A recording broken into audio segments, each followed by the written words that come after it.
Pessoal, cadê o Arthur? Não era pra ele já ter chegado? Eu acho que sim, Fátima. Cadê ele? Você recebeu aí algum WhatsApp do Arthur, alguma coisa? Ele não me falou nada. Não? No grupo também ele não mandou nada. Ê, Arthur, meu Deus do céu, o menino tá sempre atrasado. Por que a gente grava de quarta-feira, gente? Cara, a gente fez a plaquinha, aquela boca João, agora a gente tem que fazer a plaquinha e chega logo o Arthur, né? Pois é, cara. Boa. Vamos criar a plaquinha, né? Chega logo o Arthur, né? Pelo amor de Deus, né, gente? Mas assim, né? O Vitor já tá aqui. Tudo bom, Vitor? Bom dia, gente. Tudo bem, e vocês? Beleza. Tudo certo. bem. O seu ônibus chegou na hora, né, Vitor? Chegou na hora. Mas eu também tenho algo que me favorece, né? Porque eu moro no entorno. Então eu já tava aqui pertinho. Deu pra chegar no horário. Entendi. Que eu tava falando pra eles aqui no corredor, né, Vitor? Que esse episódio aqui é um episódio especial do Garagem, né? Legal. Justamente porque a gente decidiu chamar você aqui pra falar de uns assuntos mais específicos, né? E o Garagem, ele é um podcast, assim, mais voltado pra cultura pop, né? Nerd. E, inclusive, a gente tava discutindo, né? Se o Super-Homem, né? O Super-Homem, ele seria um refugiado ou ele seria Nossa, um migrante? que pergunta, hein? Eu quero justifique sua resposta, hein, Vitor? Por favor. Ai, meu Deus do céu. Eu acho que eu vou deixar essa bola com vocês. Vou deixar essa reflexão pra vocês fazerem aí com os detalhes, porque confesso que eu não conheço tanto o Super-Homem com os detalhes que vocês conhecem. Então eu vou jogar a bola de volta pra vocês. E aí? A gente entende o Super-Homem enquanto refugiado ou como um migrante? Olha, não sei, porque ele saiu de Krypton, né? Sim. Porque o planeta explodiu, né? eu não sei, né? Aliás, eu acho que quando começar o programa pra valer, o Vitor vai explicar isso pra gente. Mas assim, a princípio, pelo que eu andei lendo, ele me parece que ele é um refugiado, né? O que você acha, Fátima? Eu também acho. Ele é um Acho que faz refugiado. mais sentido. E você, Cauã? Eu acho que eu concordo, mas eu tenho que pedir pro Vitor explicar um pouquinho pra gente, quando a gente começar de verdade, né? Quando o Arthur chegar, o que é um imigrante também, pra gente ter certeza que a definição certa do que seria o Superman nesse caso, né? Então fica aí. Mas olha, eu pontuo que eu acho que ele é um refugiado, tá? Agora vocês estão achando que ele que é um migrante, né? Então vamos esperar, né, gente? Mas voltando a falar aqui, né? Esse podcast aqui, esse programa, né? Ele tá diferente, né? Porque justamente a gente vai falar de assuntos um pouco mais sérios, né? Não que cultura pop não seja sério, porque a gente leva a sério cultura pop aqui, né? Mas como a gente achou que o assunto desviava muito do que a gente costuma tratar no Garagem, né? A gente falou, poxa, por que não fazer um novo tipo de programa, né? E um programa, assim, que a diferença é brutal do nosso podcast tradicional, né? Quem me fala aí qual que é a diferença entre o Garagem e esse novo programa que a gente tá? Será que é o café gigante no título? Opa, café, né? Café. Mas assim, Vitor, não sei se você sabe, né, Vitor, que lá no Garagem da Mãe Joana, a gente sequestra os convidados, né? Eita. É uma tradição nossa. Ai, meu Deus. O professor Tiago que o diga, a gente já sequestrou o Tiago 3 vezes, né? E geralmente, mas a gente é bem educado, tá, Vitor? A gente amordaça o cara, coloca uma faixa na boca, assim, pro cara não gritar e carrega pra cá. Um sequestro com educação, aí. Exatamente. Isso, exato. É um sequestro, mas com entendi. todo o respeito, com toda a educação, mas a gente sequestra o convidado, né? Mas aí a gente falou, gente, o programa, esse episódio, ele vai ser sobre direitos humanos. Eu falei, pô, a gente vai sequestrar o Vitor? Aí não dá, né? Não dá, tem né? como. Então, em vez de sequestrar, a gente resolveu chamar o Vitor pra tomar um cafezinho, né, Vitor, com a gente aqui. Coisa boa, né? Um convite, tranquilo, pensando na pauta dos direitos humanos, né? Então faz um convite, não precisa sequestrar, não precisa amarrar o convidado. Né? Faz um convitezinho, ele vem, tranquilo, fala, vai embora, na tranquilidade. Isso, exato. Viu como é melhor, gente, né? Sim. Mas na boa, como é divertido sequestrar os convidados, no Garagem a gente continua sequestrando, mas aqui a gente sempre vai chamar para um cafezinho na Garagem. Então é por isso que esse novo programa do Garagem, né, da Garagem Corporation, né, porque estamos crescendo, né, gente? Já estamos na 2ª temporada de sucesso, né? Nossos seguidores, nossos ouvintes não param de crescer, né? Estamos falando em toda São Judas e fora da São Judas também, né? E aí a gente falou, bom, vamos fazer então o Café na Garagem. É por isso que os programas especiais do Garagem vão se chamar Café na Garagem, né? Mas peraí, olha, opa, quem que eu tô vendo ali? Olha quem tá chegando! Olha! Apareceu. Olha quem tá E aí, chegando! você já começou no programa, não tô entendendo aqui o que tá acontecendo. Por quê? Olha porque o horário, será, né? olha o horário, moço! Ah, gente, achei que fosse agora, né? Fosse agora, veja só. Eu acho que vocês estão adiantados, na verdade, né? Ah, sim. Claro. Olha, não sei não, hein? Bom, Mas enfim, que bom que você chegou, Arthur. Ah, também tô feliz, né? Achei estranho você tomar meu lugar, mas tudo bem. Tudo bem, né, então, né? Agora, já que o Arthur chegou, porque eu tô aqui de penetra, tá? Aqui, geralmente, assim, eu faço de tudo pra tentar participar, mas os garotos nunca me deixam participar, tá? Ai, meu Deus. Então já fica anotado aí, Vitor, que eu sempre sou expulso desse estúdio de gravação, porque professor não tem vez aqui, só aluno, cara. Só os Esse é a alunos. fominha, né? Ele quer participar de tudo. Sim. Tem que controlar um pouco. Tem que controlar, né? Então, pra vocês, pessoal, bom programa, então. Vamos começar a gravação aqui. Vitor, obrigado mais uma vez por ter atendido o nosso convite, tá? Vou passar o lugar aqui pro Arthur e vou vazar. Então, tchau pra vocês, gente. Valeu. Tchau, Pro. A Universidade São Judas e o Laboratório de Arte Sequencial apresentam Café na Garagem. Conversas sobre assuntos que você precisa saber. Bom dia, boa tarde, boa noite. Agora começando o programa de fato. Agora que eu cheguei, expulsei o Sgroy aqui do estúdio. Como é que vocês estão? Vocês estão bem aí? Tô muito bem, né? Sim. Faz tempo que eu não apareço por aqui. Verdade, É verdade, né, a gente tava Fátima? com saudade. Sim, com certeza. É sempre bom ter você de volta. Como é que tava o papo aí entre vocês? Qual que foi o assunto? Cara, a gente já começou com uma polêmica.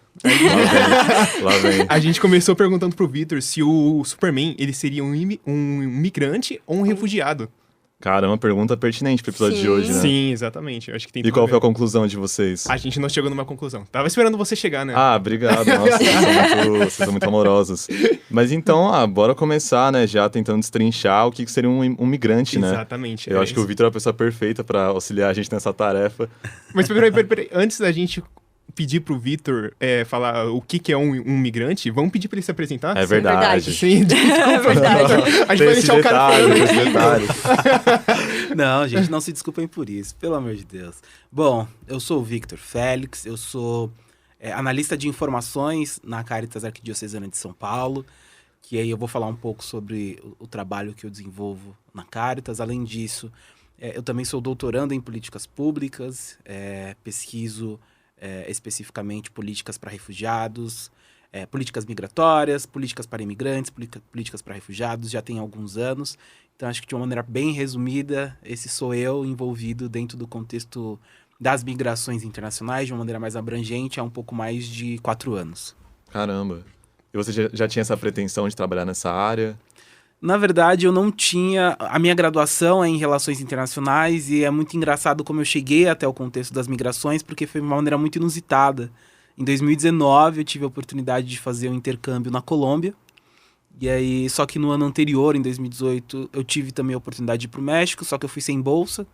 E aí eu voltei muito endividado, apareceu a oportunidade de ir para a Colômbia no ano seguinte, né, em 2019. E aí, conversando com a minha mãe, com alguns amigos, para ver alguma alternativa para poder viabilizar, entendendo que era uma oportunidade interessante, tanto pessoalmente quanto profissionalmente. E aí eu decidi ir de ônibus. Então, eu atravessei Bolívia, Peru, Equador, até chegar na Colômbia. Foram 7 dias de viagem. E eu também voltei de ônibus. Colômbia, Equador, Peru, Bolívia, até chegar aqui no Brasil. E aí, para voltar para isso foram 7 dias, para voltar foram 9. E aí, na volta, no processo de retorno ao Brasil, eu dei de cara com o fluxo venezuelano na Colômbia. Pessoas saindo da Venezuela e se dirigindo a outros países da América do Sul. E aquilo me chamou muita atenção. E eu vi naquilo, nesse contexto, a oportunidade de me inserir profissionalmente com o intuito de apoiar essas pessoas que estão em situação de deslocamento internacional forçado. Então, logo em seguida que eu voltei, eu comecei a pesquisar sobre o assunto. Eu desenvolvi uma iniciação científica que culminou num artigo, num livro. Logo em seguida entrei no mestrado. E paralelo a todas essas atividades, eu também já fui me envolvendo no contexto migratório, né? Daí, em 2020, logo em seguida ao meu retorno, eu fui trabalhar em Manaus, também imerso ao fluxo venezuelano. Depois eu voltei para São Paulo e aí tive a oportunidade de desenvolver algumas atividades pontuais em Boa Vista, né? E também em Dourados, no Mato Grosso do Sul. Então, eu vi... A minha chegada no contexto das migrações, ele se dá de uma maneira inusitada, mas hoje eu vejo que tudo faz um tanto de sentido e precisou acontecer da maneira como tinha que acontecer. Porque realmente dentro das relações internacionais, dentro do campo de políticas públicas também as oportunidades são imensas, né, de inserção profissional, e eu acho que a partir das minhas escolhas e das minhas atividades desenvolvidas, eu consegui encontrar o meu nicho profissional e hoje tenho estou totalmente seguro de que é isso que eu quero para minha vida profissional. Caramba, foi uma jornada, né? Né? Sim. Que jornada. Sim. Mas hoje em dia, como que você tá atuando nessa área? Como que tá sendo o seu trabalho? Hoje em dia, eu atuo na Caritas Arquidiocesana de São Paulo. A Caritas é uma organização que trabalha há mais de 50 anos com o intuito de apoiar pessoas em situação de vulnerabilidade.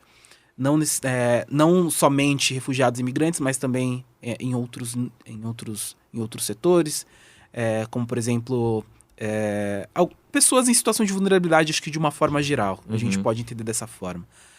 Também desenvolve um projeto que se chama Serviço de Acolhida e Orientação para Refugiados, que é um projeto implementado em parceria com o Alto Comissariado das Nações Unidas para Refugiados, o Acnur. É um projeto que já está instituído há mais de 35 anos. Então, a Caritas é uma das organizações pioneiras no Brasil no apoio a refugiados e imigrantes, né? Ah, bem consolidado, imagina. Bem consolidada, com atuação diretamente nos processos de formação de agenda, formulação e implementação de políticas públicas para refugiados, migrantes e apátridas. E o meu trabalho se dá mais nesse processo atualmente, né, mais nesse processo de advocacy e incidência política, com o intuito de trazer essa pauta, a pauta migratória, em diferentes âmbitos políticos, em diferentes esferas federativas, né, no município, no estado e no governo federal, com o intuito de se construir capacidades para apoiar pessoas refugiadas, migrantes e apátridas no processo de integração no Brasil, e também compartilhar responsabilidades e atribuições entre poder público, em diferentes níveis e esferas, organizações internacionais e organizações da sociedade civil que já adquiriram ao longo desse tempo, né, uma certa expertise ao desenvolver atividades em favor de refugiados, migrantes e apátridas. E acho que também vale mencionar, por fim, o setor privado, que envolve não somente as empresas, mas também outros nichos, né, onde as pessoas podem buscar acessar serviços e terem os seus direitos de alguma maneira garantidos aqui em território brasileiro.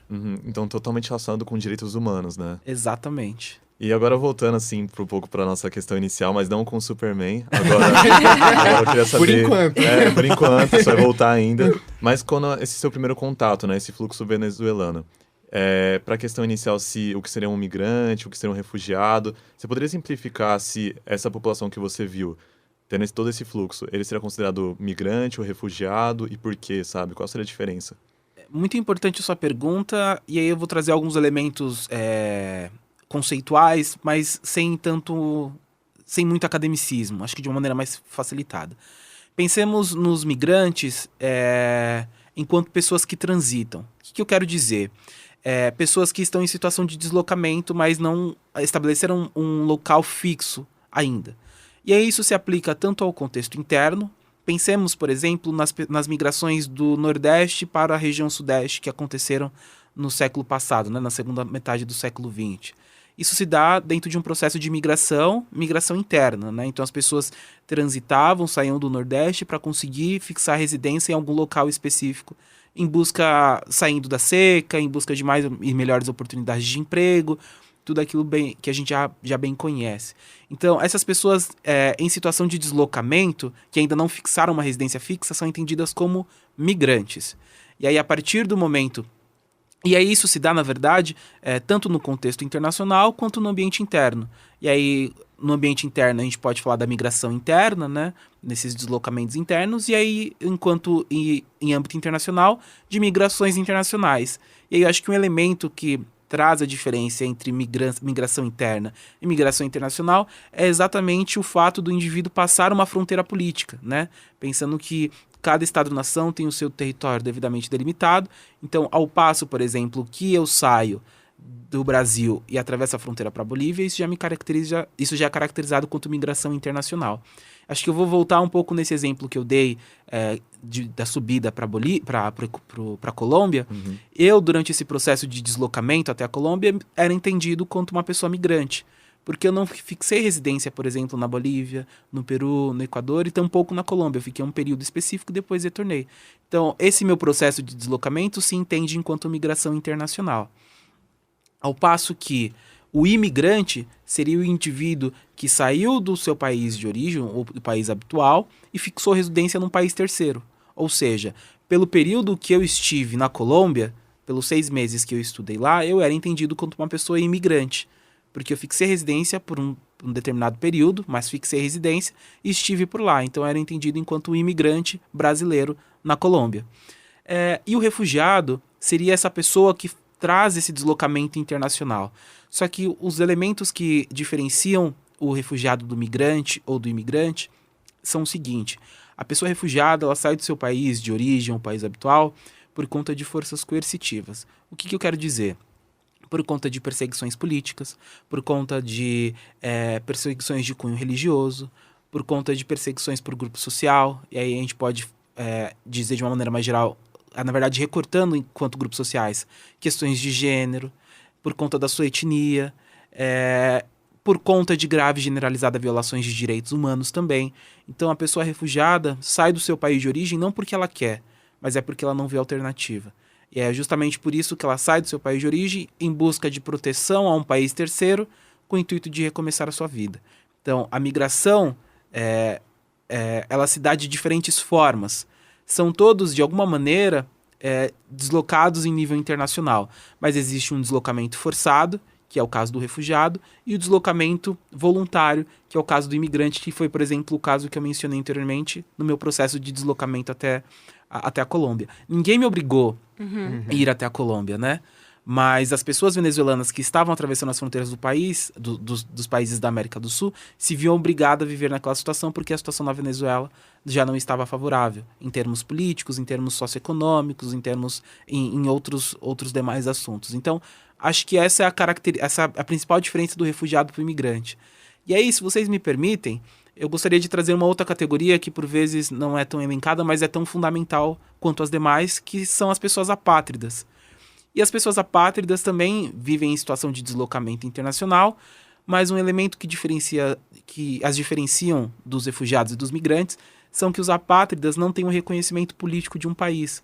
Ou seja, eles não têm, basicamente, eles não podem ser chamados, eles não têm uma nacionalidade.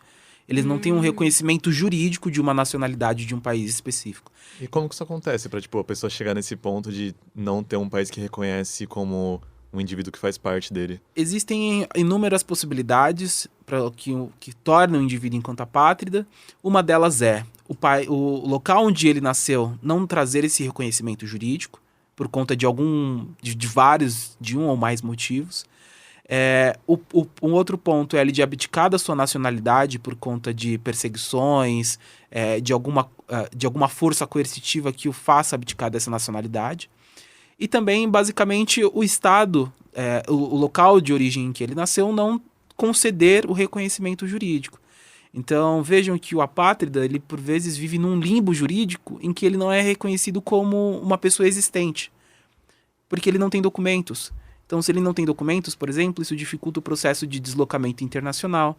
Isso dificulta, por exemplo, o acesso a serviços básicos como saúde, educação, trabalho, porque basicamente ele não tem documentos. E sem documentos eles não conseguem acessar esses espaços. E, Vitor, desculpa te interromper, esse processo ele é reversível? A partir do momento que essa pessoa se torna uma apátrida, tem como resolver isso? Existe alguma outra possibilidade dele voltar a ter esses direitos? Muito interessante a sua pergunta, porque existe essa possibilidade, sim, ao passo que um país reconhece a condição daquela pessoa e lhe dá condições mínimas de cidadania. Então, um país terceiro vai reconhecer aquela pessoa, por exemplo, enquanto apátrida e lhe conceder uma série de direitos. Aqui no Brasil, inclusive, nós temos em torno, se eu não me estou enganado, em torno de 400 pessoas reconhecidas como apátridas, mas que têm documentação. Ou seja, elas têm CPF, elas têm carteira de trabalho. E aí, com todos esses documentos, ela tem o Registro Nacional Migratório, e com todos esses documentos ela pode acessar todos os serviços públicos existentes no Brasil em igualdade aos brasileiros, né? Então, ela pode acessar a educação, ela pode ir no SUS para conseguir atendimento médico, ela pode ir na UBS para conseguir esse mesmo tipo de atendimento, fazer a matrícula na escola, fazer a matrícula na universidade. Então, ao passo que há o reconhecimento jurídico desse indivíduo, que por vezes se vê invisibilizado, concedendo a cidadania por meio da documentação, ele consegue acessar a inúmeros serviços públicos e ter os seus direitos garantidos enquanto uma pessoa com direitos humanos. Nossa, que bom que tem essa possibilidade, né? Porque só de imaginar de você não ter os direitos civis básicos é maluco, né? Você fica totalmente desamparado. Sim. Mas é muito complicado, tipo, seja uma pessoa migrante, refugiado, apátrida, conseguir fazer esse processo para conseguir a cidadania no Brasil, por exemplo? Existem vários caminhos, né? E aí o governo brasileiro tem algumas legislações que facilitam minimamente esse processo, que trazem alguns avanços, mas alguns desafios ainda se fazem presentes. No Brasil, pensando na lei nos refugiados, nós temos a Lei 9474 de 97, que é a legislação que versa sobre a questão dos refugiados, né? O interessante dessa legislação é que ela acolhe as estruturas normativas que o Brasil assinou e ratificou internamente. Então, a primeira delas é a Convenção relativa ao Estatuto dos Refugiados, de 1951. Nós temos também o Protocolo relativo ao Estatuto dos Refugiados, de 1967. E, por fim, a Declaração de Cartagena, de 1984. Né? Num primeiro momento, a Convenção de 51 só entendia refugiados pessoas que saíram da Europa por conta da Segunda Guerra Mundial. E aí isso foi estendido no Protocolo de 1967, ou seja, não somente pessoas saindo da Europa por conta da guerra poderiam ser entendidas enquanto refugiadas, mas pessoas que estejam em situação de deslocamento internacional forçado de qualquer região do mundo. E a Declaração de Cartagena de 84, que é uma declaração regional, entende pessoas enquanto refugiadas, além das previsões da Convenção de 51 e do Protocolo de 67, pessoas que estejam em situação de grave e generalizada violações de direitos humanos. Então, a Lei 9474, ela abarca todas as estruturas normativas internacionais com o intuito de estabelecer mecanismos e instrumentos que garantam a proteção, assistência e apoio jurídico às pessoas solicitantes de refúgio e refugiadas aqui no Brasil. No Brasil, hoje nós temos em torno de 65 mil refugiados reconhecidos, talvez em torno de 100 mil solicitações de refúgio de diferentes nacionalidades. Acho que predomina no contexto brasileiro pessoas provenientes da Venezuela. Nós temos em menor e maior escala pessoas também do Haiti, que também tem uma outra complexidade, pessoas provenientes de Cuba, do Afeganistão, de Angola, Senegal, então da República Democrática do Congo. São inúmeras nacionalidades que chegam no Brasil de diferentes condições, seja por avião, seja por navio, ou seja pelo deslocamento terrestre também, pela proximidade da fronteira, com o intuito de simplesmente, acho que de uma maneira bem simplificada, com o intuito de recomeçar as suas vidas. Uhum. Pensando no contexto das migrações, dos migrantes, né, de uma forma geral, e aí nós temos a Lei 13.445 de 2017, a nova lei de imigração, que concede uma série de direitos a diferentes categorias migratórias, né, não somente a migrantes em situação de deslocamento internacional forçado, mas também pessoas migrantes laborais, migrantes estudantis, vai trazer alguns instrumentos e mecanismos para operacionalizar as questões que versam sobre esses indivíduos. E o mais interessante dessas duas legislações, tanto do refúgio quanto da Lei 13.445, é que são legislações minimamente comprometidas com os direitos humanos, com os acordos que o Brasil se comprometeu dentro do ambiente internacional, dentro do sistema ONU, por exemplo, dentro da sua atuação desse espaço. Então, são legislações que trazem significativos avanços em termos de garantias dos direitos humanos.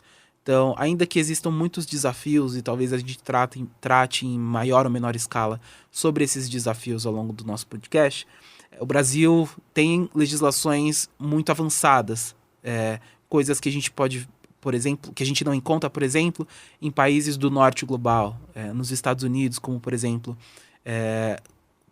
estão construindo muros para que as pessoas não possam passar. A gente vê uma série de desafios em outros países que no Brasil se fazem presentes também, mas em menor medida, né? A gente conseguiu avançar muito nesse sentido.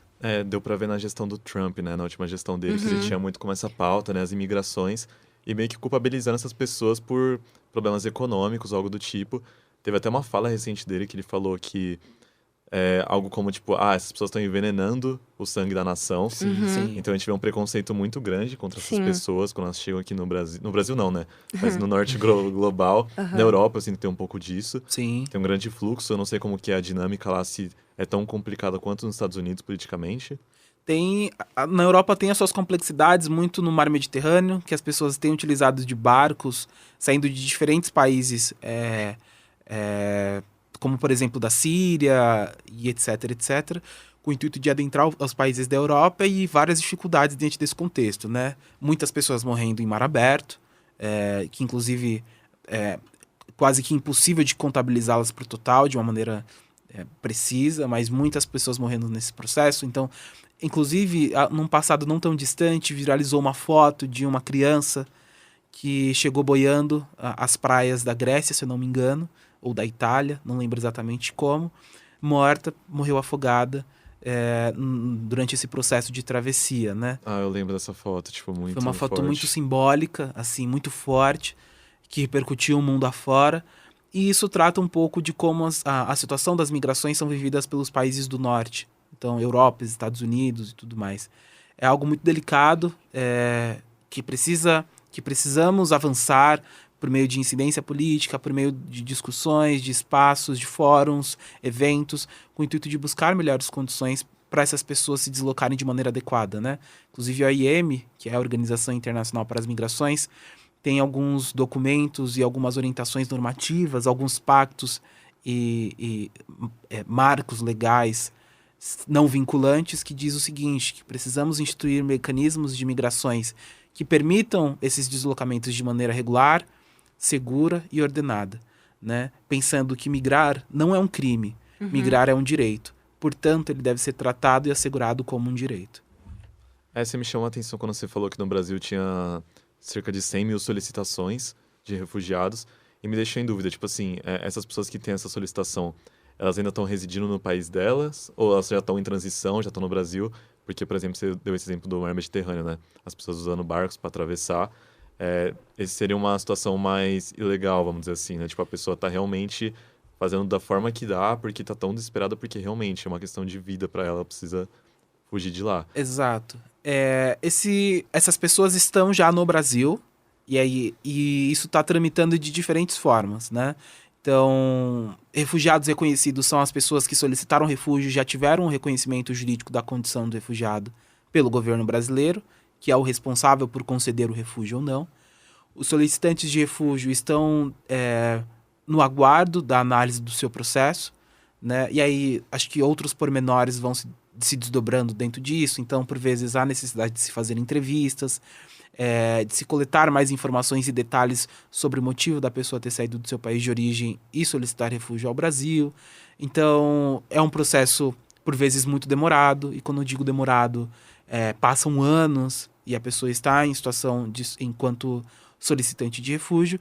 Mas acho que o interessante desse processo é que, ainda que ela esteja enquanto uma pessoa solicitante de refúgio, ela tem acesso à documentação e pode acessar inúmeros serviços no Brasil. Então, ela vai poder tirar CPF, carteira de trabalho, ela vai poder fazer a matrícula na escola dos seus filhos, ela vai poder fazer a sua matrícula na escola, caso necessário, ingressar no ensino superior. Então, mesmo enquanto solicitante de refúgio, ela tem todos os direitos garantidos em termos de direitos sociais, né? Então, previsto inclusive na Constituição de 1988. Então, mesmo tanto quanto solicitante de refúgio, uma pessoa refugiada reconhecida, ela pode acessar inúmeros direitos e serviços públicos aqui no Brasil. Então, tecnicamente, são duas fases. Enquanto ela é solicitante, ela aguarda isso, né? Mas ela já pode usufruir, e tem depois quando ela já é reconhecida, então, né? Perfeitamente, exatamente isso. E aí, enquanto a partir do momento que a pessoa tem o reconhecimento do refúgio, ela precisa cumprir uma série de requisitos, né? Como, por exemplo, ela não pode sair do Estado brasileiro sem autorização prévia do governo. Então, ela precisa fazer esse pedido de autorização de viagem, para onde ela vai, quando ela volta, e etc, etc, etc.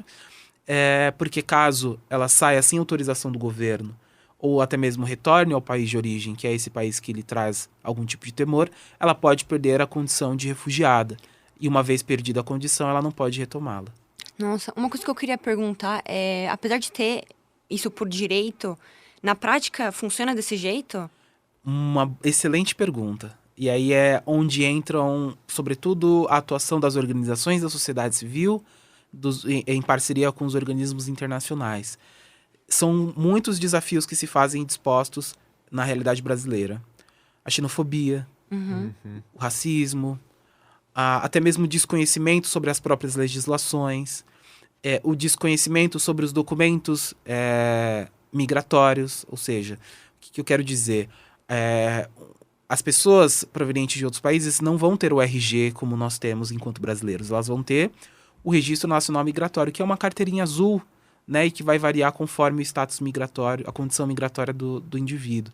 Então, por vezes, as empresas desconhecem que elas podem contratar as pessoas mesmo com esse documento, que isso não é um impeditivo, que essas pessoas não estão vindo para o Brasil para tomar os empregos dos brasileiros. A maioria boa parte das pessoas refugiadas, migrantes e apátridas em situação de grande vulnerabilidade ocupam subcargos em subempregos que nem mesmo os próprios brasileiros querem ocupar. Verdade. Né? Então são uma série de desafios que se fazem ainda presentes, né? Violência de gênero, que é um outro ponto muito importante e delicado, mas que precisa ser destacado. Então, o nosso trabalho é conseguir sensibilizar, trabalhar em rede e sensibilizar diferentes setores da sociedade com o intuito de gerar a melhor integração dessas pessoas no Brasil, né? O que eu quero dizer? Que a gente consiga sensibilizar, trabalhar junto às empresas com o intuito delas contratarem pessoas refugiadas, de entenderem pessoas refugiadas que elas podem ocupar cargos de maior remuneração. Nós temos pessoas refugiadas médicas, advogadas, engenheiras, ou seja, com um conhecimento técnico mais específico que pode ocupar esses cargos. Outro setor dentro da sociedade que se faz muito difícil para essas pessoas, por vezes, é o reconhecimento desses títulos acadêmicos tirados no exterior. O processo de revalidação do diploma do Brasil, ele é muito caro.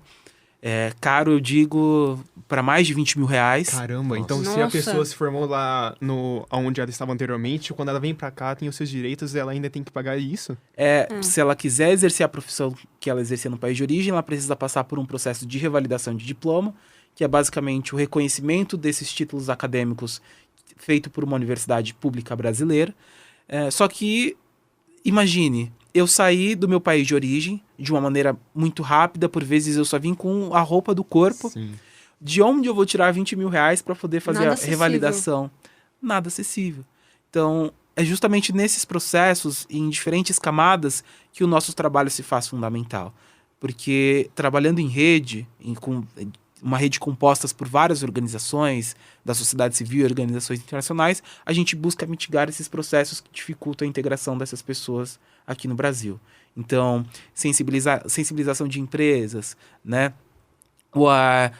As articulações políticas junto aos ministérios e dentro do ambiente político mesmo para conseguir facilitar esse processo de revalidação de diplomas, né?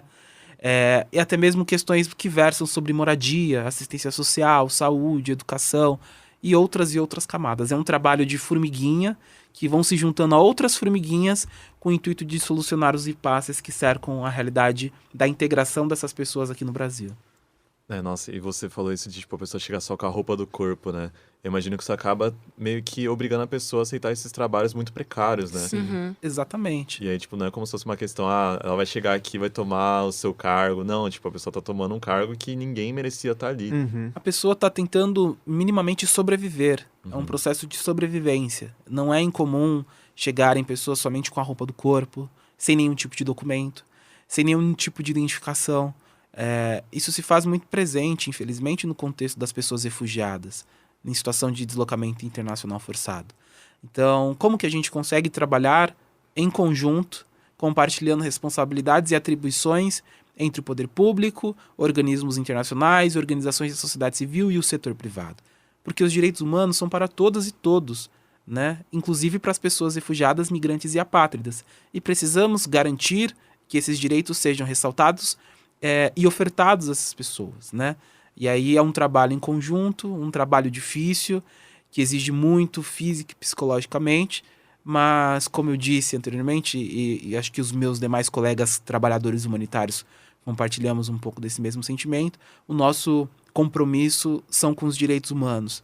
E nosso compromisso é fazer com que essas pessoas, refugiadas, migrantes e apátridas, tenham seus direitos ressaltados e garantidos, seja onde for.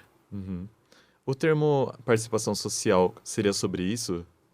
É muito interessante você trazer uma questão sobre participação social, porque ainda aqui no Brasil, refugiados, migrantes e apátridas não têm o direito ao voto.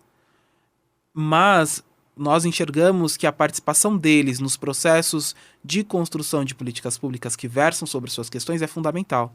Então, a participação social é justamente criarmos instrumentos, mecanismos e espaços em que essas pessoas consigam participar ativamente e proponham soluções duradouras para as questões cotidianas enfrentadas, né?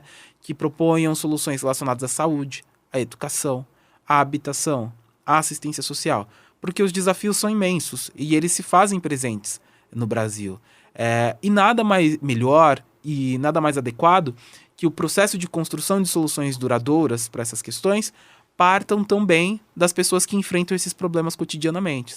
Então, é muito importante que consigamos criar espaços em que elas tragam essas contribuições, né? E aí juntos, enquanto indivíduos, né? Enquanto grupos vivendo no mesmo espaço, consigamos enviar propostas de legislações, de programas específicos que buscam atender a essas necessidades que se fazem presente no dia a dia das pessoas refugiadas, migrantes e apátridas.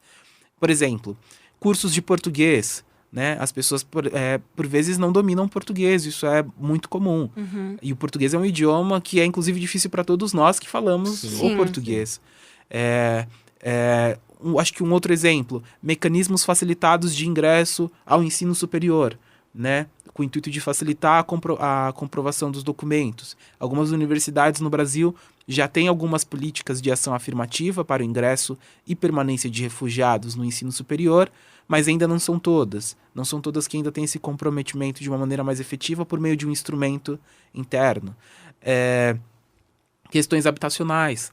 Nós temos, por conta da situação precária vivida por vezes por pessoas refugiadas, migrantes e apátridas, por vezes encontramos pessoas vivendo em ocupações, que são espaços, por vezes, inadequados para se viver, né? Que tem uma série de complexidades ali naquele ambiente. Como que a gente consegue garantir a regularização desses espaços para as pessoas melhorarem a sua situação de vida e viver numa situação um pouco melhor, com dignidade, né? Da maneira como elas merecem. Então, são vários desafios que se fazem presentes e a participação social delas na construção de políticas que versem sobre as suas questões é fundamental. Então, acho que a gente vai falar um pouquinho disso mais para frente. A participação social seria basicamente isso, né? Trazer as pessoas para essas discussões e juntos buscarmos por soluções duradouras.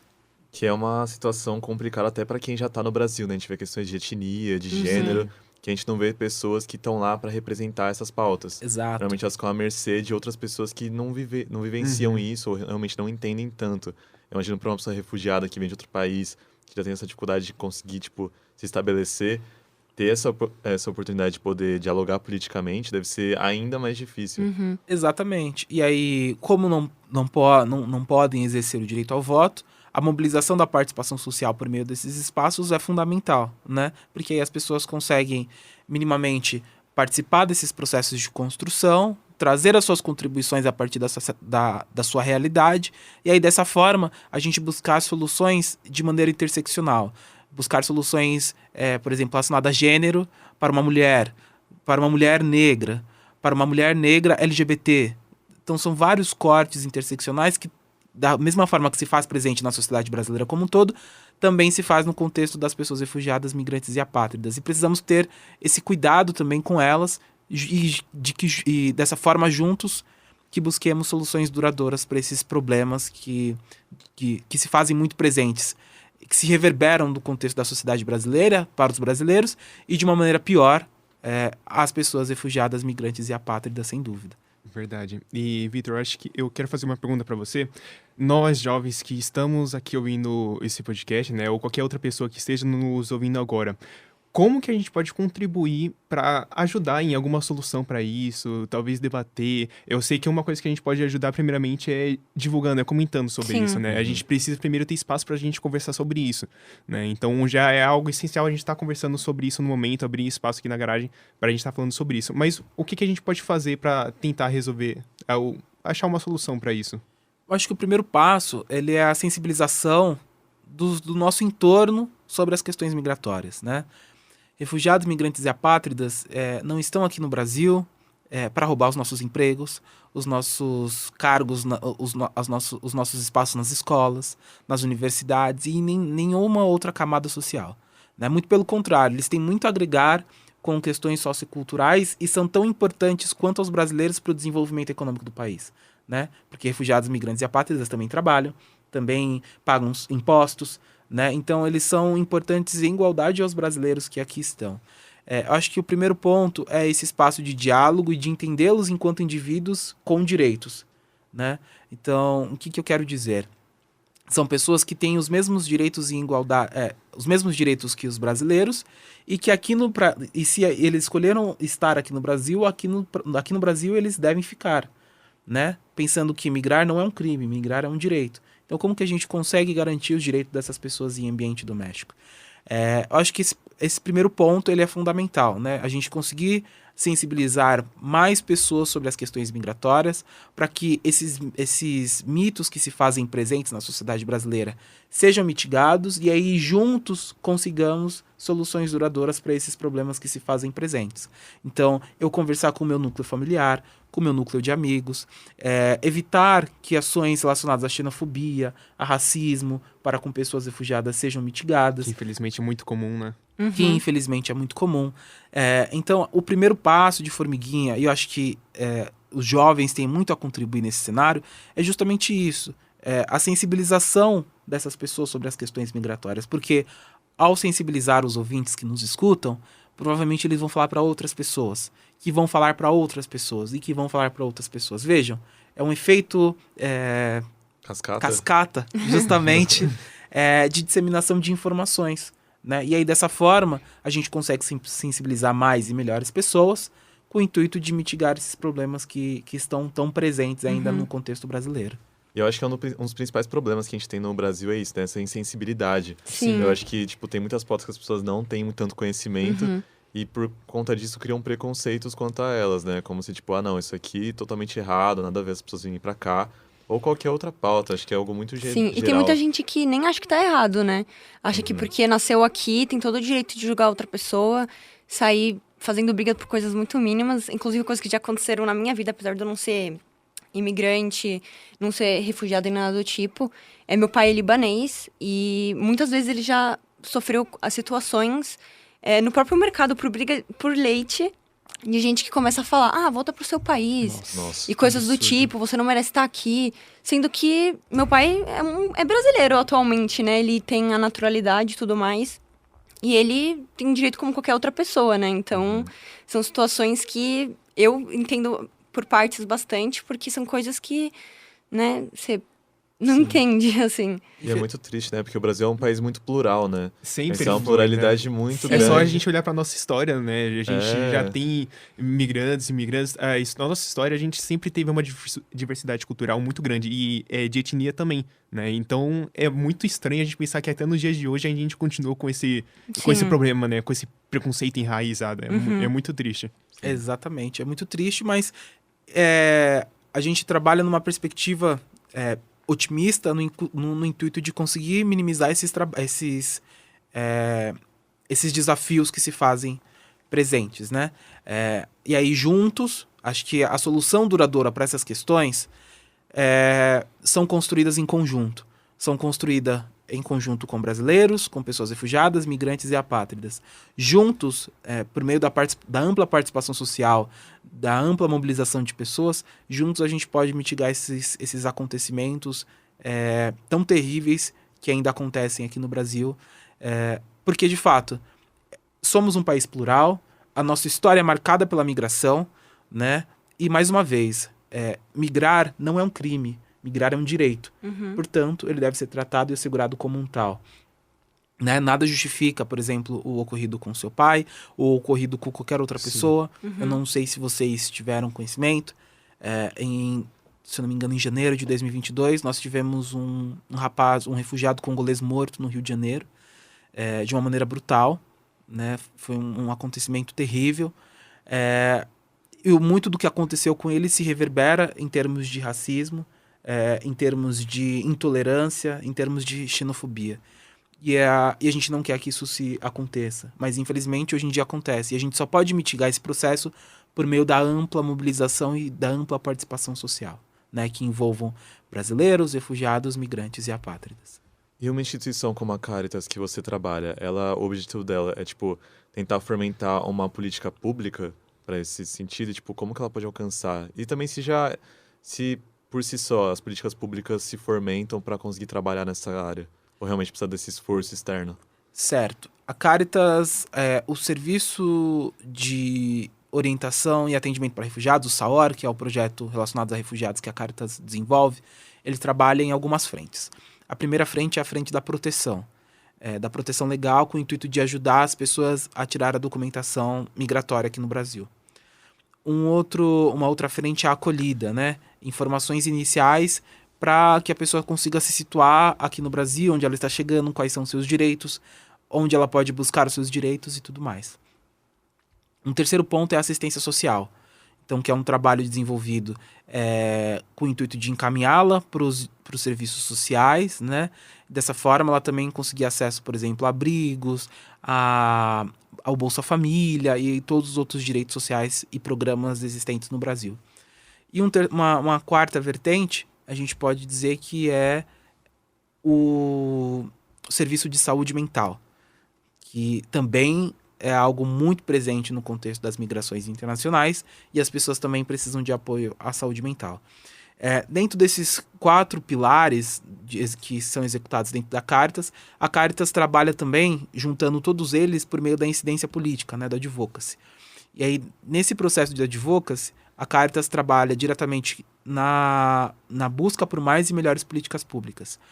As políticas que nós temos atualmente, relacionadas a migrações, refúgio e apatridia, são frutos, sem dúvida alguma, da incidência política exercida por essas organizações atuantes no contexto migratório e também pela mobilização e participação social de refugiados, migrantes e apátridas. A Lei 9474 de 97, a Lei de Refúgio, ela é fruto não somente do Programa de Direitos Humanos instituído durante o governo FHC, mas também pela incidência e mobilização e reivindicação constante de organizações como a Caritas. A Caritas participou ativamente desse processo, enviando ofícios, fazendo reuniões, utilizando de uma série de instrumentos e mecanismos para o governo se atentar à questão dos refugiados, pautá-la na sua agenda e transformar essa pauta em um instrumento, né, em uma legislação. A Lei de Imigração, a Lei 13.445 de 2017, a mesma coisa. Antes da Lei de Imigração, nós tínhamos o Estatuto do Estrangeiro, que tratava a pessoa imigrante como estranho, algo não pertencente, que só poderia adentrar o território brasileiro se atendesse aos requisitos do interesse nacional, né? O Estatuto do Estrangeiro foi revogado com a nova Lei de Imigração, que trouxe alguns avanços em termos de direitos humanos, e a Caritas também participou ativamente desse processo por meio da incidência política de várias frentes, né? Reuniões, debates com parlamentares, com diferentes atores do poder público, e juntos conseguimos trazer alguns avanços nesse sentido também. Então o trabalho da Caritas se dá muito nesse contexto, né, de incidência política, dessas 4 frentes, e uma quinta, que assim eu posso dizer, que é a incidência política, que atuam todos os setores, né, com o intuito de mais e melhores ações e políticas públicas relacionadas à saúde mental, à assistência social, à proteção legal, à acolhida, à integração, que eu também não mencionei integração, mas nós temos o eixo de integração que basicamente busca encaminhar pessoas para cursos de português, cursos profissionalizantes, cursos técnicos, o apoio ao acesso ao ensino superior e tudo que trata mais específico relacionado a emprego, geração de renda e educação, né? Então, são todas essas frentes que são desenvolvidas pela Caritas e em todas elas, em maior medida ou menor, a Caritas esteve envolvida no processo de construção de políticas públicas para as pessoas refugiadas, migrantes e apátridas aqui no Brasil. Ah, que incrível, é bom saber que tem uma instituição assim. Sim. E eu sei como que vocês também estão com a Comigrar. Eu não sei muito bem como que é a relação da Caritas, se ela é uma das envolvidas ou se ela que está encabeçando. Como que funciona a Comigrar? Antes de falar da Comigrar, eu preciso, de alguma maneira, voltar na Lei de Imigração de 2017. O artigo 120 da Lei de Imigração, ele prevê a criação de uma política nacional de migrações, refúgio e apatridia, né? A legislação prevê isso, só que desde então isso não se converteu em prática, não se foi criada uma política nacional de migrações, refúgio e apatridia. Em 2014, nós tivemos a primeira Comigrar. A Comigrar é a Conferência Nacional de Migrações, Refúgio e Apatridia, que vai se desdobrar em conferências estaduais e em conferências locais nas 3 esferas federativas. A primeira Comigrar de 2014 foi um processo de mobilização e ampla participação social de diferentes atores da sociedade como um todo e também de refugiados, migrantes e apátridas, com o intuito de construir políticas para imigrantes e políticas migratórias.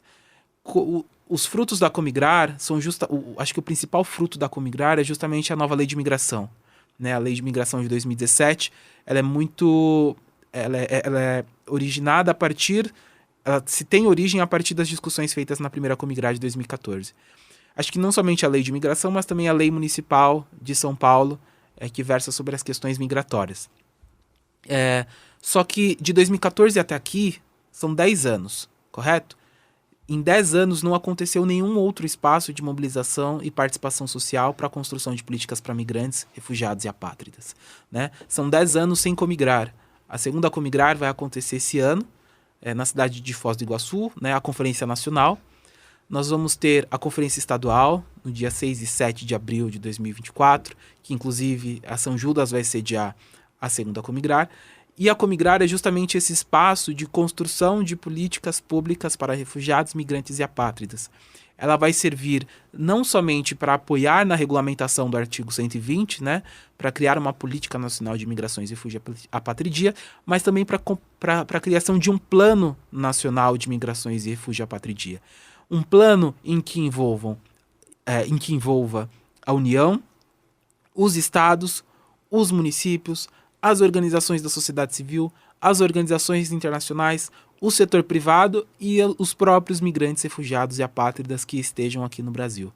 É um intuito de se construir propostas que possam que possam compor a política nacional e o plano nacional, com o intuito de solucionar as lacunas que se fazem presentes no território brasileiro.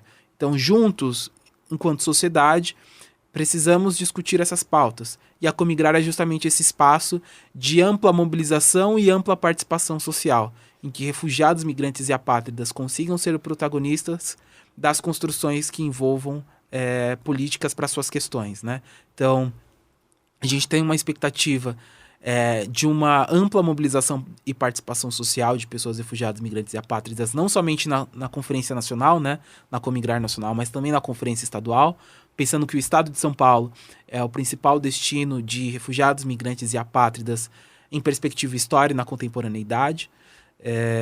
Então, é justamente esse espaço, esse mecanismo, esse instrumento de participação social para a construção de políticas públicas. A Comigrar serve justamente para isso, para se discutir, debater a partir de distintas perspectivas, ou seja, a partir da perspectiva de uma pessoa angolana, de uma pessoa afegã, de uma pessoa libanesa, de uma pessoa síria, de uma pessoa venezuelana, de uma pessoa boliviana. São inúmeras nacionalidades que nós temos no Brasil, centenas.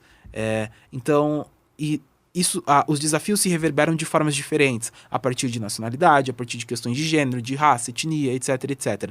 Então a gente, com a Comigrar, desejamos criar um espaço plural em que todas e todas sejam os protagonistas e consigam trazer perspectivas a partir das suas experiências e dessa forma, juntos, consigamos construir mais e melhores políticas públicas. Então, acho que a Comigrar tem um peso muito grande na discussão desse papel da gente encontrar soluções para refugiados, migrantes e apátridas, né? Sem dúvida. Essencial. Ela é fundamental.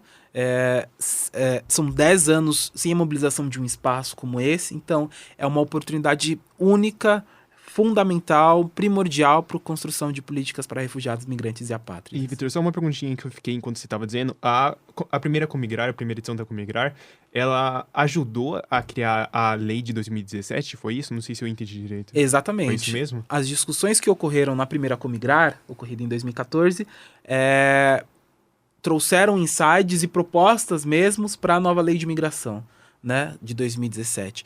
Então, a gente tinha o Estatuto de Estrangeiro, que trazia uma série de retrocessos em termos de direitos humanos. A nova lei de imigração incorporou diversos espaços de discussão e participação social, as discussões que ocorreram nesses espaços, e aí com isso foi possível conquistar uma legislação mais avançada, que tivesse pautada nas diretrizes dos direitos humanos, não nas diretrizes de segurança nacional, né? Imigrante, refugiado e apátrida não deve ser visto pelo viés da segurança nacional. Ele não traz, por exemplo, encargos em termos de segurança, muito pelo contrário. Ele traz inúmeras contribuições em termos de direitos humanos, né? E contribui, e é tão importante quanto aos brasileiros para o desenvolvimento socioeconômico e cultural do país. Sim, tem um impacto muito positivo, né? Exatamente. Então, a primeira Comigrar serviu para conseguirmos a nova lei de imigração, e a gente acredita que esses espaços, essa segunda Comigrar e essas conferências que estão acontecendo no ano de 2024, vão servir também, serão de grande utilidade, serão fundamentais para a construção da regulamentação do artigo 120 da nova lei de imigração, para a criação da Política Nacional de Migrações, Refúgio e Apatridia, e também para um Plano Nacional de Migrações, Refúgio e Apatridia, em que diferentes setores da sociedade possam estar envolvidos. Cara, que legal. Bom saber Muito que bom. a gente tem algo como isso, né? Bom, Sim. E inclusive é bom a gente estar falando sobre isso para justamente ajudar a divulgar, né? Inclusive, só para o público ficar de olho, quando que vai ser a segunda edição da Comigrar?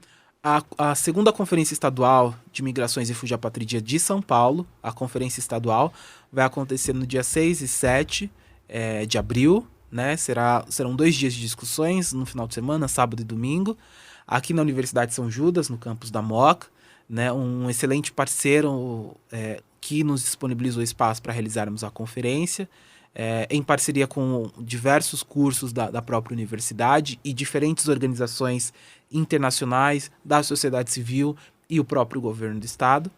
E a Conferência Nacional vai acontecer na cidade de Foz do Iguaçu, no dia 7, 8 e 9 de junho de 2024, e aí vai ter como sede a Universidade Federal da Integração Latino-Americana, né, a UNILA, que vai receber gente de todo o Brasil para discutir justamente essas propostas que foram discutidas em âmbito estadual, em âmbito local, com o intuito de fazer uma construção plural e abrangente a partir de distintas perspectivas. E qualquer pessoa pode ir lá participar também? Tipo, se a gente quiser ir ver e tudo? O espaço é aberto para a sociedade civil como um todo, né?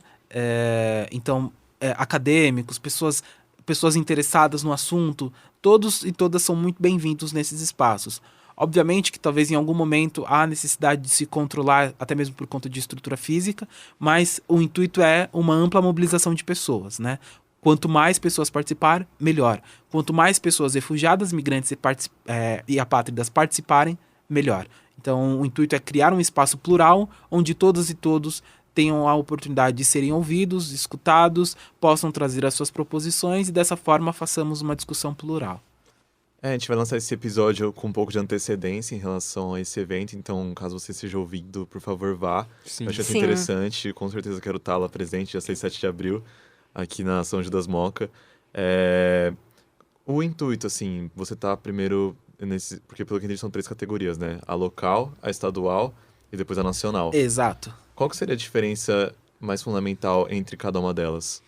As etapas locais, elas podem ser organizadas e promovidas por organizações da sociedade civil, pelo poder público local, por coletivos e associações. Então, as conferências livres locais, elas podem ser puxadas por de uma maneira mais facilitada, né? Assim pode dizer.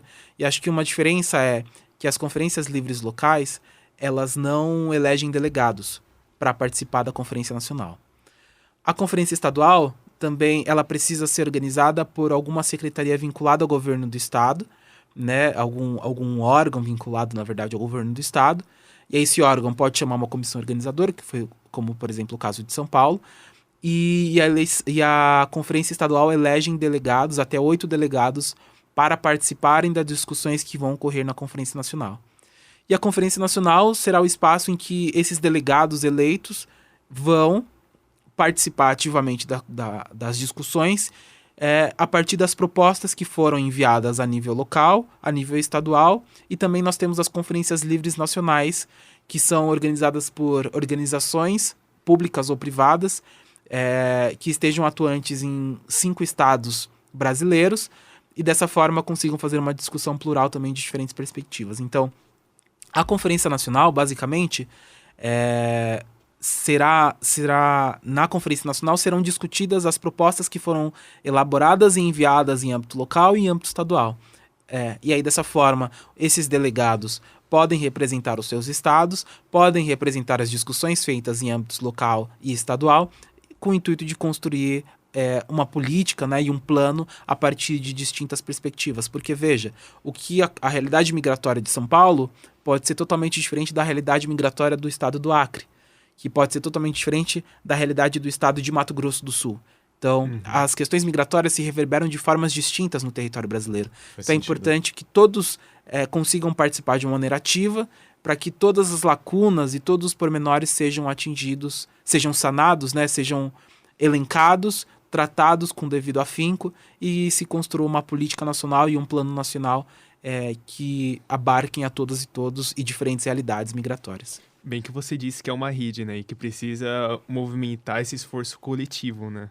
Como se fosse uma combinação de tudo, né? Sim. Todo esse Sim. esforço coletivo e tudo. Exatamente. É um trabalho que tem sido desenvolvido em rede e que somente será impulsionado e melhorado a partir desse trabalho. Porque juntos, né, os nossos braços são maiores. Então a gente consegue fazer mais e melhores coisas. E acho que o intuito e o trabalho desenvolvido dentro do contexto das migrações é justamente esse. O trabalho em rede, em que eu posso ajudar uma outra organização, que a Caritas possa ajudar, por exemplo, a Missão Paz, que é uma outra organização aqui atuante no contexto de São Paulo, o CAMI, o Conselho Municipal de Imigrantes. Então, juntos, nós vamos somando os nossos esforços e conseguindo fazer mais e melhores atividades em favor de refugiados, imigrantes e apátridas no território brasileiro. Pô, perfeito. Sim. Gente, vocês têm mais alguma pergunta que vocês gostariam de fazer?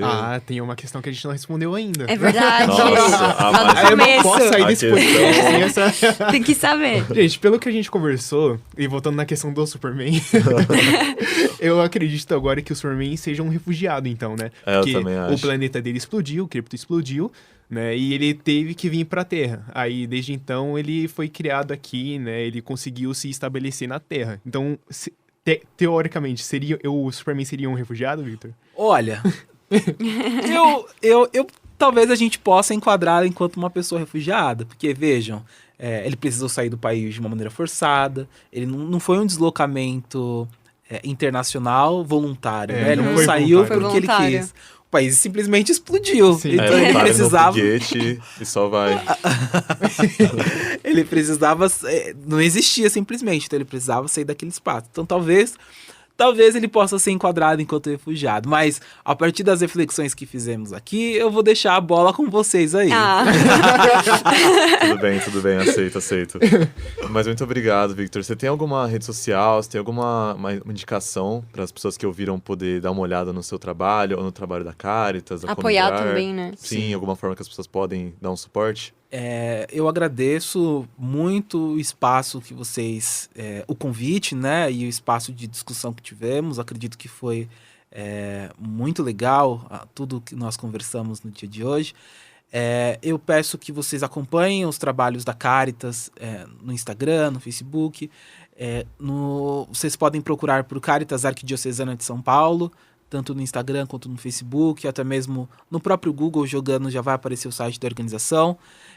Peço que vocês também acompanhem as redes sociais do governo do estado, porque em breve a conferência estadual vai ser divulgada por esses mecanismos. E aí, divulgando a realização da conferência, também vamos soltar o formulário de inscrição para que as pessoas possam se inscrever e participar ativamente dos 2 dias. Agradeço à universidade também pela parceria que estamos desenvolvendo durante todo esse trabalho. E estou totalmente à disposição de vocês. Contem comigo, Victor, contem com a Caritas, contem com os demais parceiros envolvidos nesse projeto que estão organizando a Conferência Estadual de São Paulo.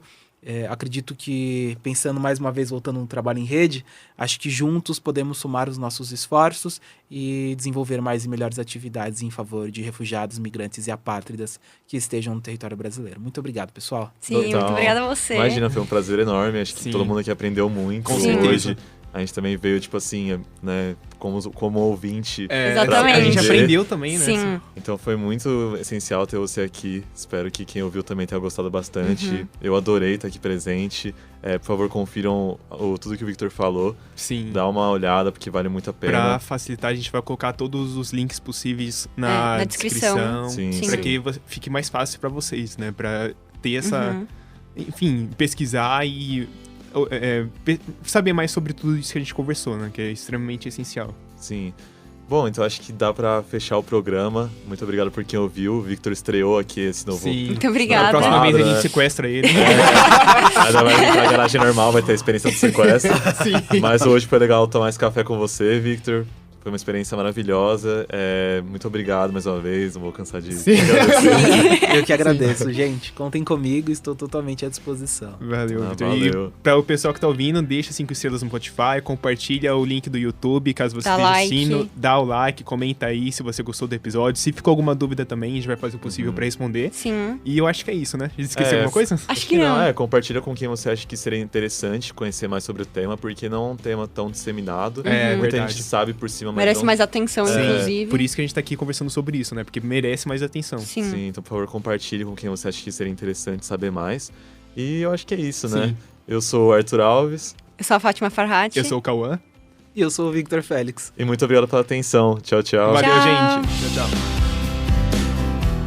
Café na Garagem, uma produção do Laboratório de Arte Sequencial, projeto de extensão da Universidade São Judas, Campus Moca. Apresentação: Arthur Alves, Fátima Farhat e Cauã Santos. Locução e trabalhos técnicos: Marcelo Aprile. Produção e direção: Professor Fábio Sgroy.